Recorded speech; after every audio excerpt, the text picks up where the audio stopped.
These things took place over 2,000 years ago.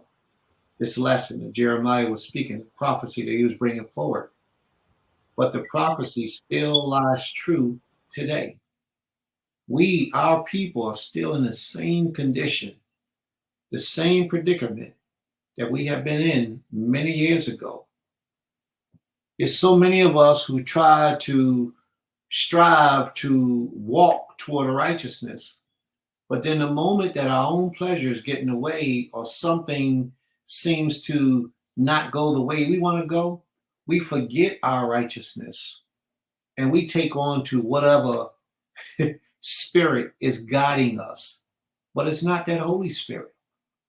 But it's very difficult to convince a person that they're walking in an evil spirit when they themselves are determined that the spirit they walk in is righteous and yours is evil. It's very difficult. So when you use to judge a person, you can't judge a person by one action or one mistake. That's not how you judge a person. For if a woman was to submit herself to the will of a man because he said, I loved you, and the action that he gave her was that he took her out for a date, she would be making a foolish mistake. For a man to say to another man, you my brother, and then the action that he gave him was a ride to the store, he would be making a mistake to assume that this is his brother.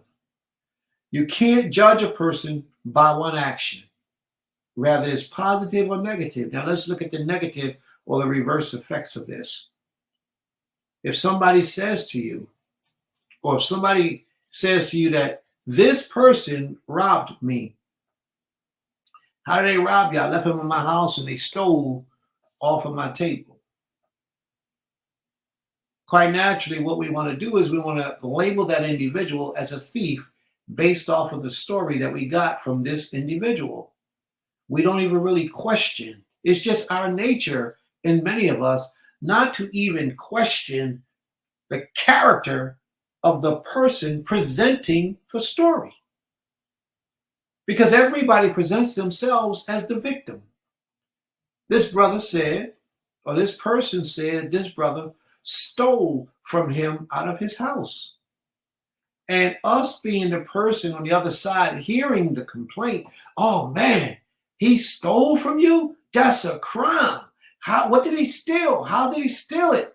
Automatically we get on the defense and we side up with the person who portrayed themselves to be the victim because he says he's my brother, or because she says she's my sister.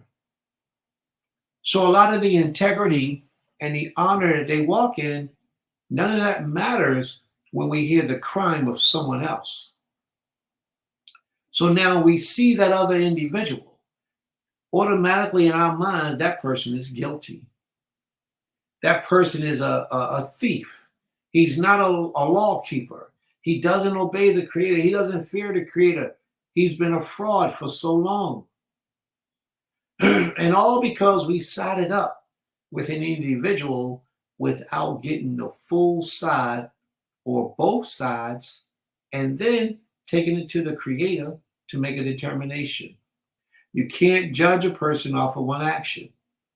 So the person who heard the story goes to the Most High. The Most High reveals to that individual, the brother didn't steal. They had a previous conversation. And that previous conversation was, if you lose this bet, that diamond ring is mine. The other brother says, well, yeah, the diamond ring is yours if I lose the bet. Let's say they bet it on the Eagles game. The Eagles game was over. They lost. The brother who had the diamond ring, he lost. So when the brother left his house, he took his diamond ring because it's now his. The brother who put it up for a wager to keep his word, he lost. But because he lost, he wanted to twist the story, turn everything around as if that man stole from him.